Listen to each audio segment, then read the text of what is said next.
Bonjour à tous, je suis le professeur Olivier Picone, gynécologue obstétricien à l'hôpital Louis Mourier à Colombes. Dans cette semaine européenne de la vaccination, je vais parler aujourd'hui de la vaccination contre le VRS. Le VRS, c'est ce virus qui est responsable de la bronchiolite, cette infection respiratoire qui donne des difficultés à respirer, qui ressemble un petit peu à une crise d'asthme et qui chaque année entraîne des centaines de milliers d'hospitalisations et malheureusement parfois des décès chez les enfants. Il y a deux moyens de prévenir l'infection par le VRS. La première, c'est la vaccination chez la femme enceinte qui va permettre à la femme enceinte de fabriquer des anticorps naturels, c'est ses propres anticorps qui vont passer à travers le placenta et protéger le bébé pendant les premières semaines de vie. Et ça a été prouvé comme diminuant de façon très importante le risque d'hospitalisation et le risque de forme grave.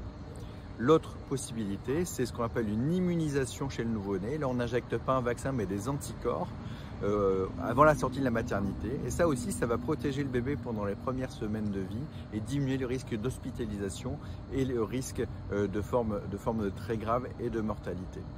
Donc le VRS, c'est vraiment un problème majeur de santé publique, mais c'est un problème aussi majeur pour les parents confrontés à cette maladie, où il y a vraiment un risque de forme grave pendant toute la période hivernale. Et donc il sera important à chaque période hivernale, pendant l'épidémie de bronchiolite, de vacciner les femmes enceintes, en général entre septembre et le mois de mars, mais ça peut varier d'une année à l'autre, vacciner au cours du 3e trimestre pour diminuer le risque de forme grave de bronchiolite chez le nouveau-né et chez l'enfant.